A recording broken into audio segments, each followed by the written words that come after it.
নমস্কার। আমি আজকে একটা ভিডিও বানাচ্ছি, সেটাতে ঘরেলু কিছু জিনিস দিয়ে গলার প্রবলেম কী করে ভালো করা যায় সেটা সম্পর্কে কিছু বলবো। প্রথমে আপনি দেখুন, এটা হচ্ছে রক সল্ট বা সেন্ধা নুন, এটা হচ্ছে লং, এটা হচ্ছে আদা, এটা হলুদ, এটা মধু, এটা হচ্ছে গোলমরিচ, আর এটা হচ্ছে দারচিনি। এবারে গলার সমস্যায় বর্ষার সময় হোক, সিজন চেঞ্জের সময় হোক, বা এই করোনা কালে গলার সমস্যায় ভোগে না এরকম লোকের সংখ্যা খুব কম। আপনি কি করবেন? প্রথমে কি আপনি ডাক্তারের কাছে চলে যাবেন বা ওষুধের দোকান থেকে ওষুধ নেবেন? ডাক্তার কি করবে? প্রথমে একটা অ্যান্টিবায়োটিক দিয়ে দেবে। অ্যাজিথ্রোমাইসিন একটা ওষুধ দেয় সর্দি কাশি, যেটা অল ওয়ার্ল্ডে ব্যান্ড, 3-4টে দেশে শুধু চালু আছে, তার সাথে ভারতবর্ষও যুক্ত। পুরো খোকলা করে দেয় শরীরের ইমিউনিটি পাওয়ারকে। কিন্তু আমাদের ভারতে করোনার সময় ব্যাপকভাবে ব্যবহার হয়েছে।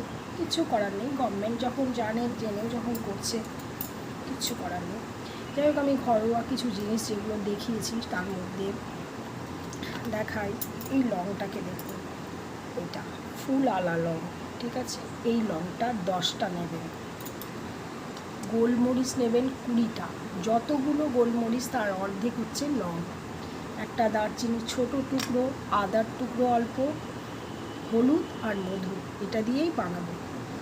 প্রথমে আপনি 20টা গোলমরিচ, 10টা লং আর 1 ইঞ্চি দারচিনিকে একটু ধুয়ে শুকনো খোলায় হালকা করে নাড়বেন। যখন গন্ধ বেরোবে লবঙ্গটার বা গোলমরিচটার, তখন আপনি নামিয়ে শিলে অথবা হাম্বালদিস্তায় পিসবেন। শিলে কেন পিসবেন?